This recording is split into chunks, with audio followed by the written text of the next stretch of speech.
신약성경 372면이 되겠습니다. 2장 1절로 13절에 있는 말씀 교독하겠습니다. 우리 여자분들이 1절, 남자분들이 2절 그렇게 보도록 하겠습니다. 1절 먼저 봅니다. 시작. 내 형제들아, 영광의 주 곧 우리 주 예수 그리스도에 대한 믿음을 너희가 가졌으니 사람을 찾아내려 하지 않아.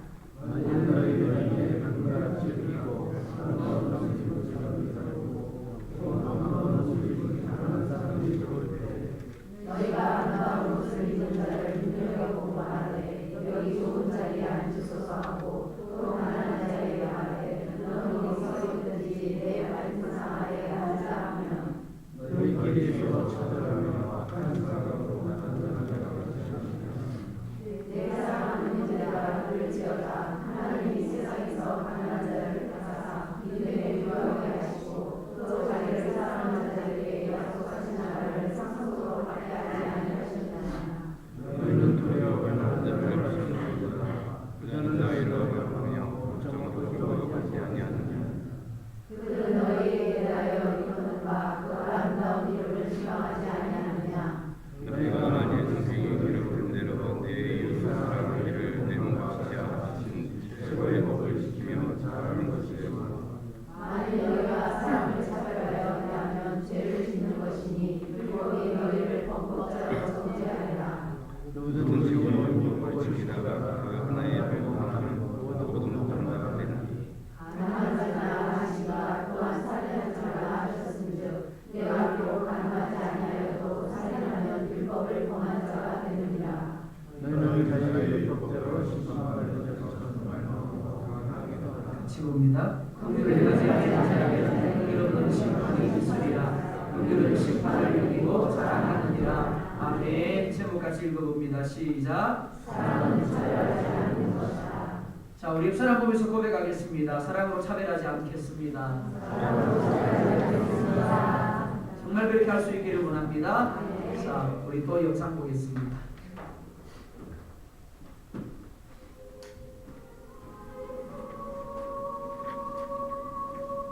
약 10,000명 정도 참석하는 교회에서 있었던 일입니다. 그날은 새로 담임 목사님이 새로 오는 날로 모든 교인이 들뜬 마음으로 예배당 주변에 이야기하고 있었습니다.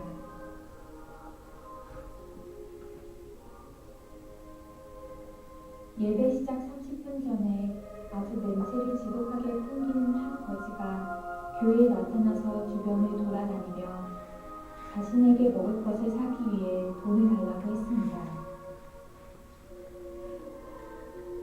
오직 3명만이 그 사람에게 간단하게 인사를 했을 뿐 어느 누구도 그 사람에게 돈을 주는 사람은 없었습니다.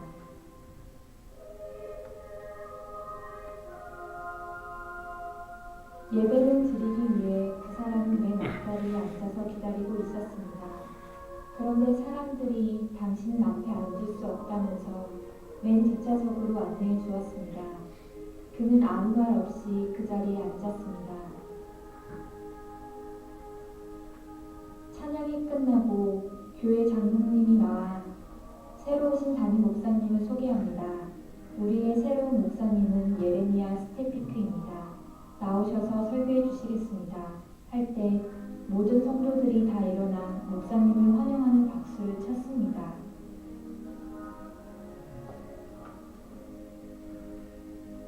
목사님은 강대상이 없었습니다. 그런데 맨 뒤에서 정말 냄새나며 주변을 돌아다니며 돈을 달라고 했던 그 거지가 강대상으로 올라가는 것이었습니다. 그리고 장로님으로부터 마이크를 건네받았습니다. 모든 성도들의 큰 박수 소리는 점점 줄어들었습니다. 모두에게 충격이었고 점점 박수 소리가 작아질 때 예레미야 목사님은 어떤 말도 하지 아니하고 성경을 펴서 읽기 시작했습니다. 내가 죽을 때 너희가 먹을 것을 주었고 목마를 때에 마시게 하였고 나그네 되었을 때에 영접하였고 헐벗었을 때에 옷을 입혔고 병들었을 때에 돌보았고 목에 갇혔을 때에 와서 보았느니라. 이에 의인들이 대답하여 이르되 주여 우리가 어느 때에 주께서 줄이신 것을 보고 음식을 대접하였으며 목마르신 것을 보고 마시게 하였나이까? 어느 때에 나그네 되신 것을 보고 영접하였으며 헐벗으신 것을 보고 옷 입혔나이까? 너희에게 이르노니 너희가 여기 내 형제 중에 지극히 작은 자 하나에게 한 것이 곧 내게 한 것이니라. 그리고 목사님은 사람들에게 아침에 경험했던 일을 성도들에게 이야기를 했습니다. 곳곳에서 우는 소리가 들렸고 모든 성도들은 부끄러움으로 고개를 들지 못했습니다.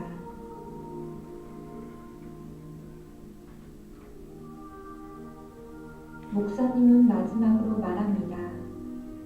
저는 오늘 많은 사람들이 모여있는 모임을 보았지만 하나님의 교회는 보지 못했습니다.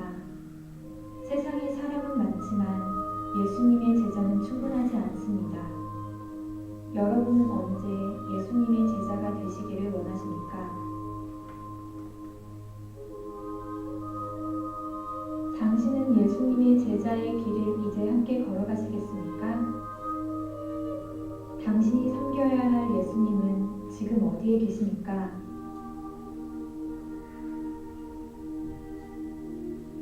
하나님은 우리의 중심을 보십니다. 여기 내 형제 중에 지극히 작은 자 하나에게 한 것이 곧 내게 한 것입니다.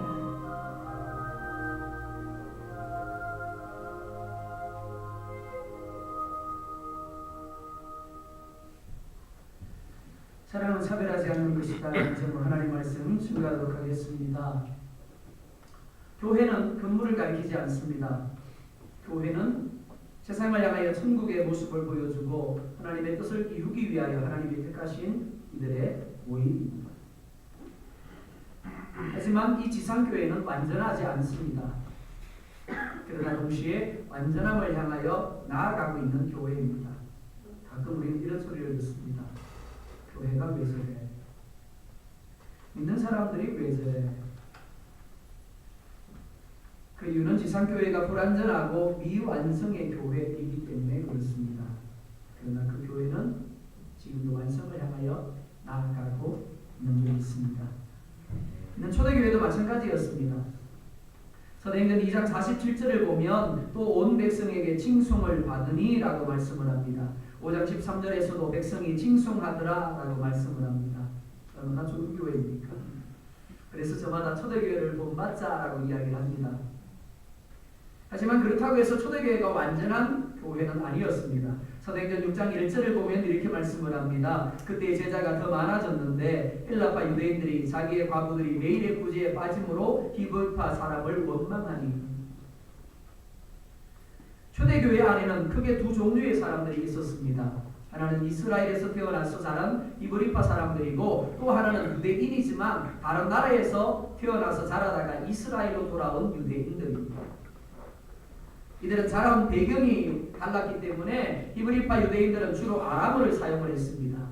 그리고 율법 중심의 사고방식을 가지고 있었습니다. 반면에 헬라파 유대인들은 헬라어를 사용했고 헬라적인 사고방식을 가졌기 때문에 교회 안에 머물면서도 섞이지 못하고 전혀 다른 무리를 이루고 있었습니다. 그런데 히브리파 유대인인 사도들이 매일 구제를 하면서 헬라파 과부들을 자꾸만 빠뜨리게 되었습니다. 그리고 이로 인하여 교회 안에 문제가 생기게 되었다라고 말씀합니다. 만약에 여러분들이 히브리파 유대인들이었다면 이 상황에 대하여 전혀 문제 있다고 생각하지 않았을 겁니다. 왜요? 갑이기 때문에 그렇습니다. 그러나 반대로 만약 여러분들이 헬라파 유대인들이었다면 동일하게 교회가 어떻게 그럴 수 있냐고, 사도가 어떻게 그럴 수 있느냐고 원망하고 불평했을 겁니다. 우리가 사는 이 세상에는 외모로 인한 차별뿐만 아니라 얼마나 많은 종류의 차별이 있는지 모릅니다. 인종이 다르기 때문에 차별을 하고 민족과 나라가 다르기 때문에 차별을 하고 학교가 다르기 때문에 차별을 합니다. 이 모든 차별은 죄적인 본성에 뿌리를 두고 있는 죄의 열매입니다. 하나님이 사람을 지을 때 다른 피조물들과는 달리 하나님의 형상, 하나님의 모양대로 지었고 아담에게 돕는 배필로 하와를 주셨습니다. 그때 아담이 이렇게 말합니다. 이는 내 뼈 중에 뼈요 내 살 중에 살이로다. 아담은 하와가 가진 어떤 조건 때문에 이렇게 고백한 것이 아닙니다. 하와라는 존재 그 자체로 인하여 이렇게 고백을 한 겁니다. 사람의 가치는 그 사람이 가진 그 무엇에 의해서 결정되지 않습니다. 또한 그 사람이 행한 그 무엇에 의해서도 결정되는 것이 아닙니다. 단지 하나님의 형상과 하나님의 모양대로 지은 존재로 결정되는 것입니다. 그러나 죄가 들어옴으로 인하여 하나님의 형상이 파괴되었습니다. 하나님과의 관계가 깨어졌고 사람과의 관계가 깨어졌습니다. 그로 인하여 사람의 가치를 판단할 때 존재론적이 아닌 그 사람이 가진 그 무엇에 의해서, 그 사람이 행한 그 무엇에 의해서 판단받게 된 겁니다. 인정이나 가문이나 재산이나 지위 같은 외부 같은 그 조건들이 사람을 판단하는 것이 세상의 기준입니다. 잘 생겼기 때문에 가치를 높게 봅니다. 키가 크기 때문에 가치를 높게 보죠. 부자이기 때문에, 높은 자리에 있기 때문에 그 사람의 가치조차도 높게 봅니다. 반대로 가지지 못한 사람은 그 사람 자체의 가치조차도 떨어지게 되는 것이 세상의 기준입니다. 예수님이 십자가에서 화목 제물이 되셔서 죽으신 것은 죄로 인하여 이렇게 변질되고 이렇게 깨어진 것들을 원래 하나님이 지으셨던 상태로 회복하시기 위함입니다. 그것을 보여주는 곳이 어딜까요? 교회입니다. 예수 그리스도로 말미암아 이러한 회복이 우리 가운데 이루어지고 있습니다. 우리는 이렇게 변화되었습니다. 그것을 보여주는 것이 바로 교회인 겁니다. 그런데 문제가 뭘까요? 그러지 못한다는 겁니다. 이런 초대교회도 마찬가지였습니다. 본문 1절 하반절을 보면 이렇게 말씀을 합니다. 사람을 차별하여 대하지 말라. 이전 성경을 보면 사람을 외모로 취하지 말라라고 말씀합니다. 차별이라는 단어를 원문에서 보면 편애, 편견이라는 의미입니다. 외모로 판단하는 것이라는 의미를 가지고 있습니다. 차별이 무엇인가 하면 외적인 조건으로 그 사람의 가치를 결정하고 그 가치에 따라 그 사람을 대하는 것이라고 할 수 있습니다. 그렇다면 외적인 조건이라는 것이 무엇입니까? 2절을 보면 이렇게 말씀을 합니다. 2절 같이 보겠습니다. 시작.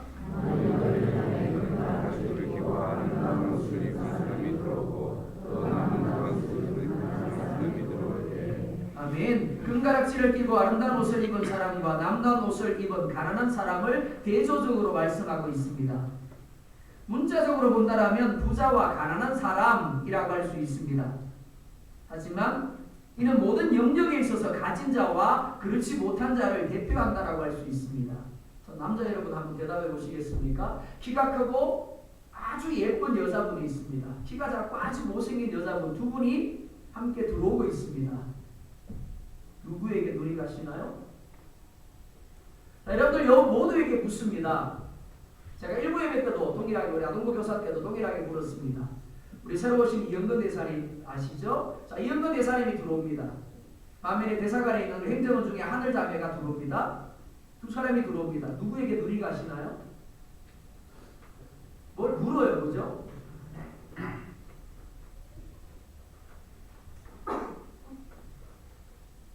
금가락지를 끼고 아름다운 옷을 입은 사람, 그리고 남루한 옷을 입은 가난한 사람, 인종과 가문과 지위와 물질에 있어서 모든 대표 명사를 이야기하고 있습니다. 뿐만 아니라 사회적인 배경과 감정에 있어서 대표 명사를 이야기하고 있는 겁니다. 이 땅에는 항상 가진 자와 가지지 못한 자가 있기 마련입니다. 뿐만 아니라 우성이 있다라면 열성이 있습니다. 그리고 그러한 것들에 의해서 그 사람의 가치가 이루어지고 차별이 이루어지고 있는 겁니다. 이것이 오늘 우리가 몸담고 있는 세상의 특징입니다. 그러나 오늘 사도 야고보가 이야기하고자 하는 것은 세상이라는 필드가 아니라 교회입니다. 그래서 1절 상반절을 보면 이렇게 말씀을 합니다. 1절 상반절 봅니다. 시작.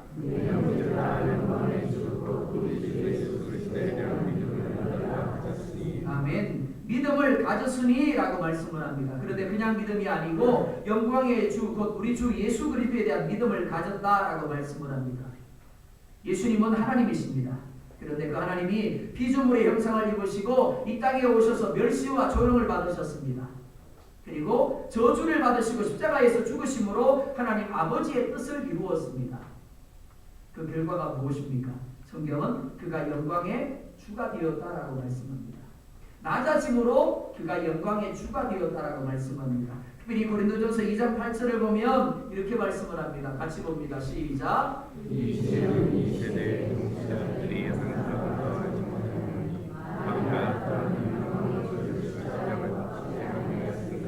아멘. 예수님은 친히 낮은 자가 되셨고 친히 힘 없는 자가 되셨습니다. 무슨 말인가 하면 남도한 옷을 입은 가난한 자가 되셨다라는 겁니다. 그랬기 때문에 세상 통치자들은 그의 외적인 것만을 보고 그를 메시아로 하나님으로 인정할 수가 없었습니다. 그리고 그를 십자가에 못 박습니다. 만약에 그가 하나님이라는 것을 알았다면 어떨까요? 그가 아름다운 옷을 입었고 그가 금가락지를 끼고 있었다면 어떨까요?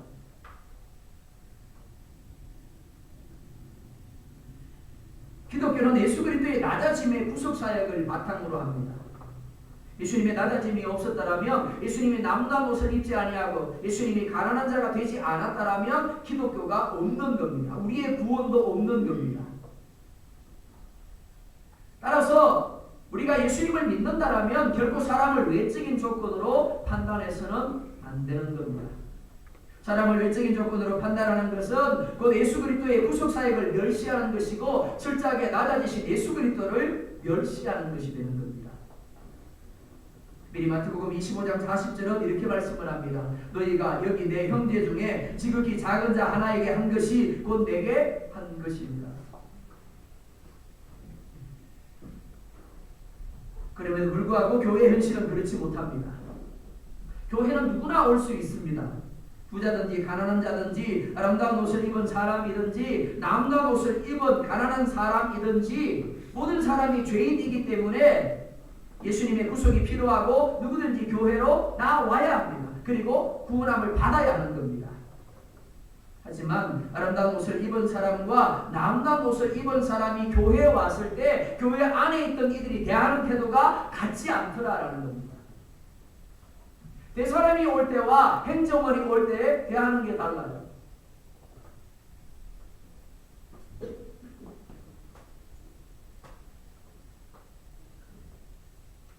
(3절을) 보면 이렇게 말씀을 합니다. 3절 보겠습니다. 시작.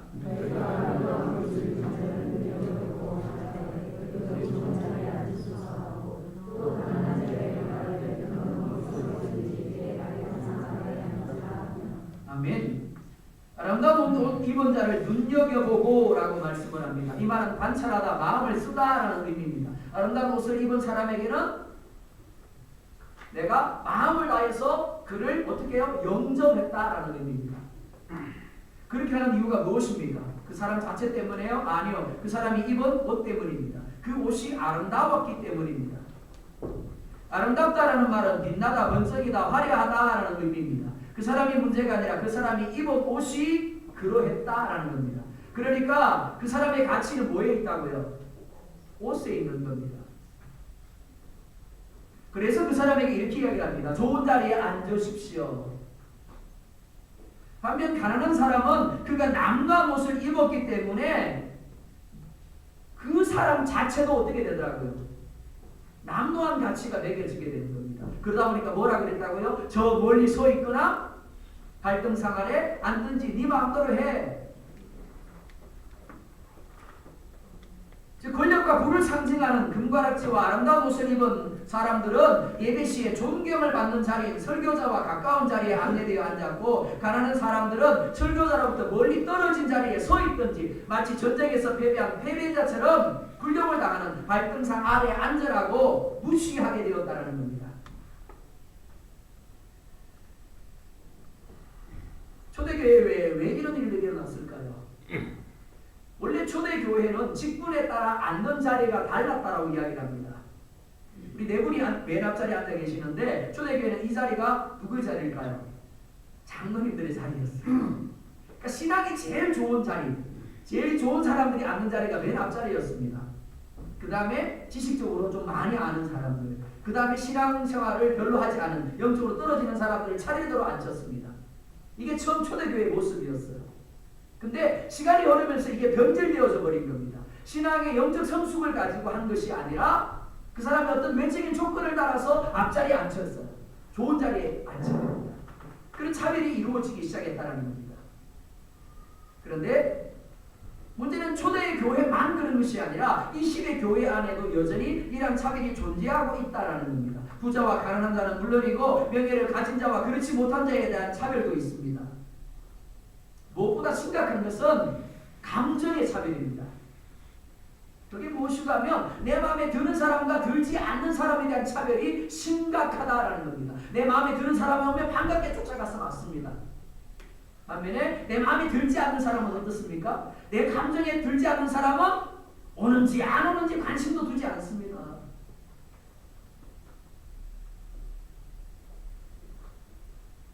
그래서 어떤 분은 그래요. 목사님, 제가 교회를 다니지만 너무 외로워요. 매 주일마다 교회 안 나오고 싶은 마음이 얼마나 많이 드는지 모른다고요. 그런 이야기를 하는 거예요. 자, 그러면 우리가 이렇게 행동하는 이유가 무엇입니까? 4절 보면 이렇게 말씀을 합니다. 4절 봅니다. 시작. 너희들이 서로 차별하거나 아멘. 뭐라고 이야기합니까? 너희가 서로 차별하면 악한 생각으로 판단하는 자가 되는 것입니다. 악하다는 말, 나쁘다, 병들다라는 의미입니다. 교회 안에 머물면서도 왜 그렇게 내가 차별을 하느냐? 내 생각이 병들었고 내 안에 나쁜 것으로 채워져 있기 때문이라는 겁니다. 하나님의 말씀이 내 안에 들어있어서 하나님의 영광을 생각해야 되는데, 하나님의 뜻을 생각해야 되는데, 정작 내 안에 하나님의 말씀이 안에 있는 것이 아니라 내 욕심만 가득한 거예요. 이기주의만 가득한 거예요. 그래서 차별하는 겁니다. 우리가 사람을 볼 때 가져야 하는 것은 인간적인 계산이나 욕심이 아니라 오직 영광의 주가 되시는 그리스도 예수의 마음입니다. 우리가 소중히 여겨야 할 것은 그가 가진 외적인 조건이나 배경이 아니라 그 사람의 영혼과 그의 존재예요.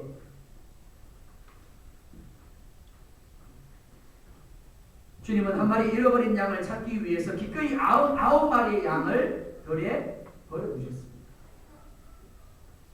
계산하지 않았다는 겁니다. 둘째 아들이 아버지의 재산을 가지고 먼 나라에 가서 탕진하고 돌아옵니다.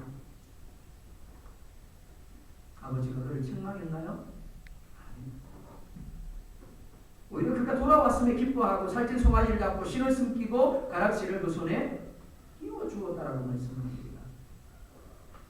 우리는 그 존재의 그 영혼에 반응하는 것이 아니라 그가 내게 어떻게 보이느냐, 그가 내게 어떻게 했느냐에 따라서 어떻게 돼요?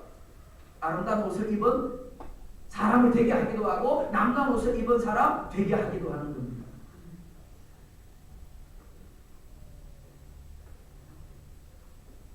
예수님이 만약 우리에게 그렇게 하신다면 어떻게 될까요?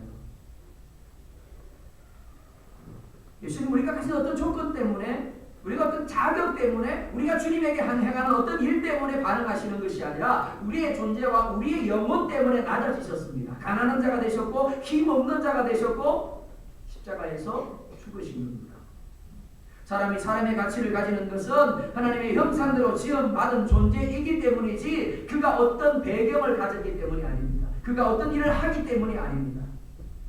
만약 우리가 예수 그리스도를 믿는 믿음, 특별히 낮아지셨다가 영광을 가지신 예수 그리스도를 믿는 믿음을 가졌다라면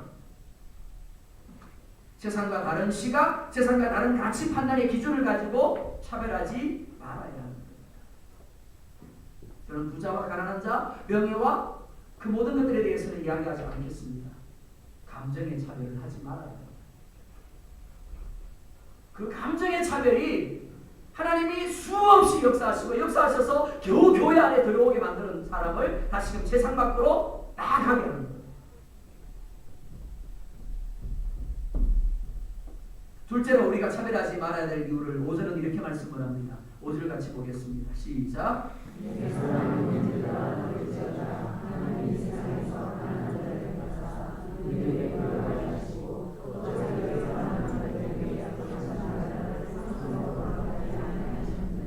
아멘. 아이들이 어릴 때는 엄마 아빠가 이야기하는 대로 순종합니다. 네, 내 엄마, 내 아빠 그러죠. 근데 크면 어떻던가요? 엄마는 잘 알지도 못하면서, 아빠는 잘 모르면서 왜 그렇게 이야기를 해요? 두 번째 이유가 바로 그것입니다. 우리가 차별하지 말아야 할 또 다른 이유는 하나님이 가난한 자를 택하셔서 믿음의 부유한 자가 되게 하셨기 때문입니다. 비록 세상적으로는 가난할 수 있습니다. 볼품없는 모습일 수 있습니다. 그러나 하나님이 그들을 택하셨고 하나님이 그들에게 믿음을 주셔서 그들로 하여금 영적으로 부한 자가 되게 하셨다라는 겁니다. 뿐만 아니라 그들에게 하나님의 나라를 상속받게 하셨습니다. 따라서 우리가 그들을 차별하는 것은 그들을 부르시고 그들로 하여금 상속자 되게 하시고 그들로 하여금 영적으로 부한 자가 되게 하신 하나님을 대적하는 겁니다. 하나님을 향해 이렇게 말하는 겁니다. 하나님 알지도 못하면서 왜 자꾸 그렇게 하세요?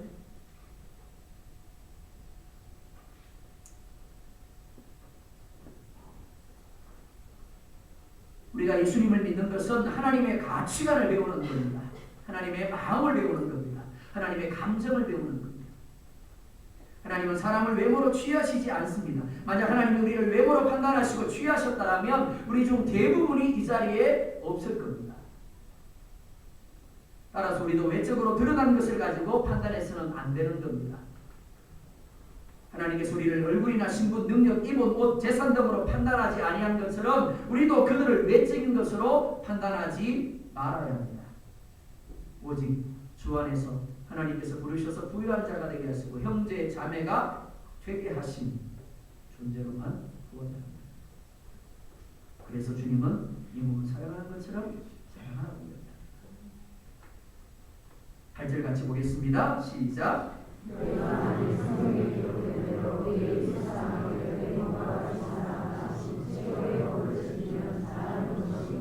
자, 옆 사람 한번 볼까요? 이웃인가요? 제발 그 고백이 변하지 않았으면 좋겠습니다. 어느 날은 이웃인데 어느 날은 이 왼수가 안 되었으면 좋겠습니다. 내 눈에 보이는 대로 판단하는 것이 아니라 하나님의 눈으로 예수님의 시각으로 볼 수 있기를 원합니다. 초대교회는 주인과 노예가 함께 예배했습니다. 한번 생각해 보시겠습니까? 집에서 부리는 종이에요. 근데 그가 예수님을 영접했어요. 그러다 보니까 주인하고 같이 교회를 가는 겁니다. 가서 같이 예배합니다. 자, 주인이 노예를 어떻게 대했을까요? 자, 한번 생각해 보세요. 주인이 들어오니까 좋은 자리에 앉으세요. 노예가 들어오니까 넌 저 멀리 서 있거나 발등상 안에 앉아 그랬을까요? 그런 모습이 있었어요. 있었으니까 사도 야고보가 이야기하는 겁니다. 근데 그렇지 않은 데가 좀 많았습니다. 무슨 말인가 하면 교회 밖에서는 주인과 노예지만 교회 안에서만큼은 그들은 뭐였다고요? 형제였다는 겁니다.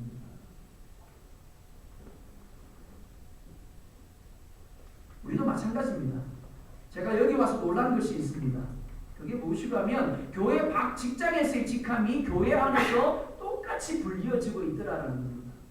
교회 안에 장로님, 집사님, 권사님이라는 직분이 있는데도 불구하고 교회 안에서 뭐라 불리면 부장으로 불려요. 과장으로 불려요.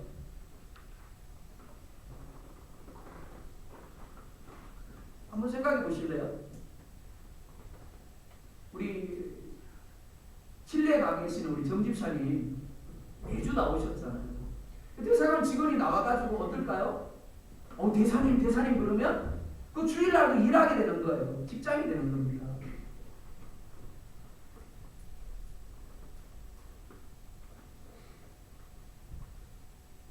하나님이 언제 우리 교회 안에 부장을 세우고 소장을 세우셨어요? 소장은 교회 밖에서 하나님이 그 삶에서 또 다른 청지기로서 주신 직분일 뿐이지 교회 안에서는 아니에요. 부장으로 우리가 일을 하나? 소장으로 일을 하나?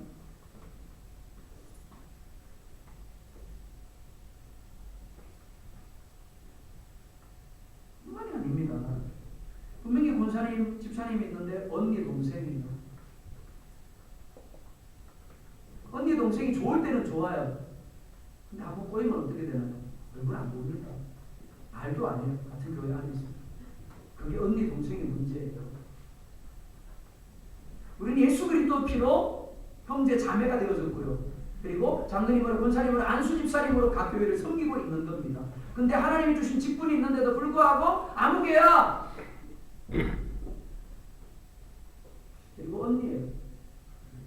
그러니까 조금만 문제가 생겨도 교회 안 나가고 교회 같이 예배를 드리면서도 마치 원수처럼 되어져서 그렇게 되는 겁니다. 언니 오버하지 마세요. 그건 하나님이 우리에게 주신 최고가 아닙니다.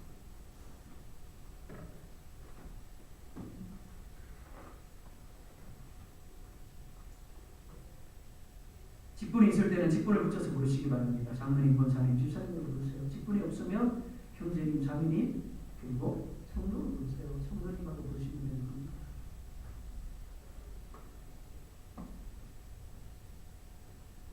또 하나 차별을 하지 말아야 될 이유를 9절에서 이렇게 말씀을 합니다. 만일 너희가 사람을 차별하여 대하는 죄를 짓는 것이니 율법이 너희를 범법자로 정죄하리라. 차별하는 게 뭐라고요? 죄래요. 그리고 13절에 이렇게 말씀을 합니다. 13절 같이 봅니다. 시작. 분별을 하지 아니하는 자에게는 분명히 심판이 있으리라. 분명은 심판이 이고 자랑합니다. 내가 차별할 때, 내가 그를 있는 그대로 받아주지 못하고 긍휼을 베풀지 못할 때 하나님도 내게 어떻게 하겠다고요? 긍휼 없는 심판을 하시겠대요. 가난한 자, 힘없는 자를 업신여기고 무시하는 자는 내 이웃을 내 몸과 같이 사랑하신 율법을 범하는 자가 되어서 정죄를 받을 것이다. 네가 긍휼 없이 그를 심판했기 때문에, 판단했기 때문에 나도 너를 긍휼 없이 판단할 것이다. 그렇게 말씀합니다. 마태복음 18장을 보면 빚진 자의 비유가 나옵니다. 1만 달란트 빚진 자가 있었습니다. 그는 갚을 것이 없으므로 주인이 그의 몸과 아내와 자식들을 모든 소유를 팔아서 갚게 하라고 했습니다. 그런데 그 종이 엎드려서 주인에게 불쌍히 여겨달라고 그랬더니 주인이 그의 빚을 다 탕감해 주었습니다. 그런데 이 사람이 나가다가 자기에게 100데나리온 빚진 사람을 만나게 됩니다.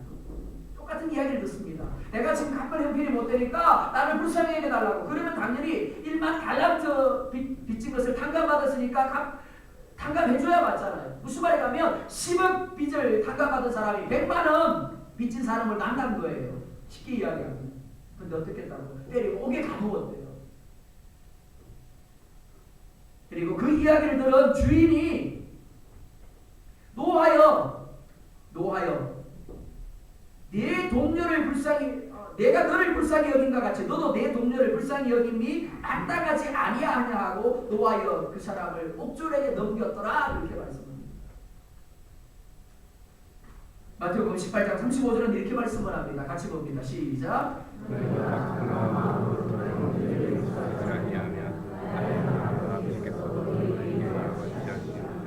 내가 각각 마음으로 형제를 용서하지 아니하면 나의 하늘 아버지께서도 나에게 이와 같이 하시리라. 마태복음 7장 2절도 봅니다. 시작.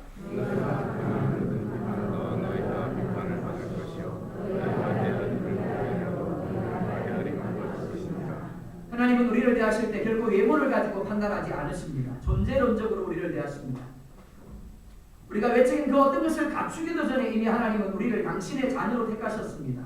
그렇다면 그러한 하나님의 마음과 시각으로 말미암아 하나님의 은혜와 자비를 누리는 자리에 거하고 있는 우리가 어떻게 해야 마땅하겠습니까? 지난 한 주의 삶을 한번 돌아볼까요? 내가 가진 어떤 자격, 내가 가진 어떤 조건들, 내가 행했던 그 모든 일로 말미암아 하나님이 지금 우리를 대하신다면 우리는 어떻게 될까요? 그렇게 하지 않으셨다는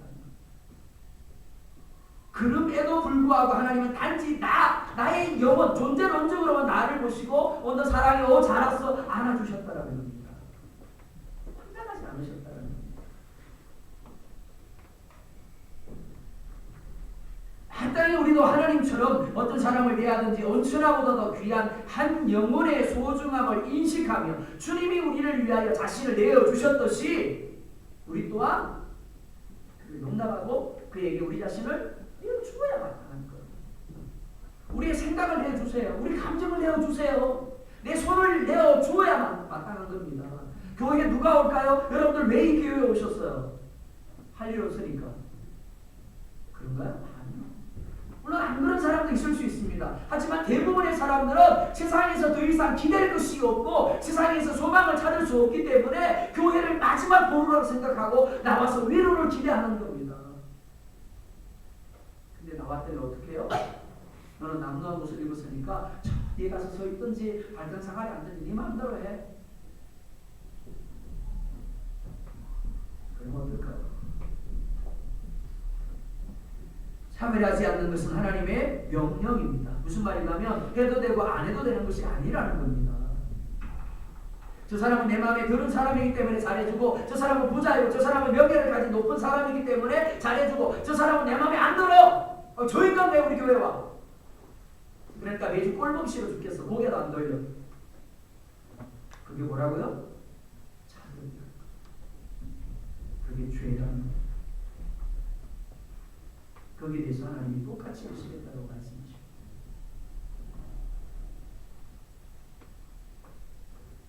교회는 세상 속에 머물고 있습니다. 그러나 세상에 속하지 아니하고 하늘에 속한 공동체입니다. 마치 에콰도르에 있지만 에콰도르의 법을 적용받지 아니하고 한국의 법을 적용받는 대사관과 같습니다. 여러분 한 사람 한 사람이 천국이란 나라의 대사관이에요. 대사예요. 외교관입니다. 그러니까 세상과 달라야 되는 겁니다. 하나님은 차별하지 아니하고 사랑과 긍휼로 우리를 택하시고 교회를 세우셨습니다. 따라서 교회는 마땅히 차별 공동체가 아니라 사랑과 긍휼 공동체가 되어야 하는 겁니다. 다윗이 머물렀던 아둘람 굴처럼 힘없고 약한 이들이, 가난한 자들이 나와서 머물고 함께하면서 위로와 힘을 얻는 공동체가 되어야 하는 거예요.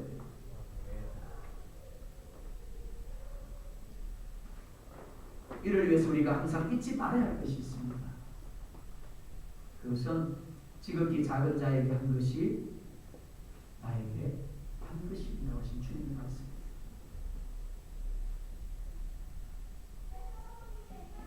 여러분의 옆에 가난한 사람이 있습니다.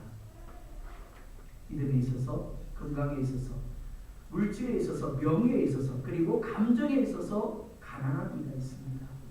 가난하다 보니까 여러분의 마음에 들지 않을 수 있습니다. 우선권에서 밀릴 수 있습니다. 하지만 주님은 우리의 기준으로 그를 판단하지 말라고 하십니다. 차별하지 말라고 하십니다.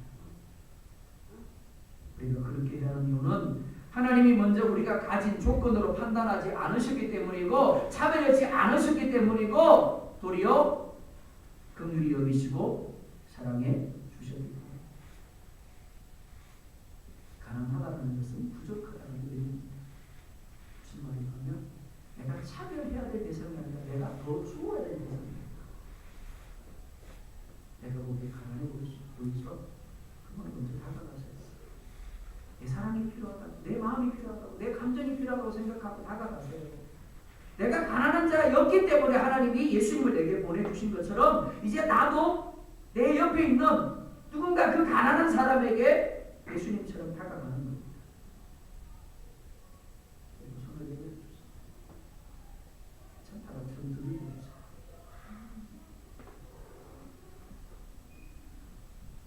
만약에는 여러분 안에서 날마다 솟아오르는 판단과 차별의 마음을 쳐서 복종시키고 오직 사랑으로 용납하며 긍휼히 여김으로 여러분들이 예수 그리스도에 대한 믿음을 가지고 여러분 안에 예수 그리스도의 사랑이 있으면 여러분과 승리하십시오.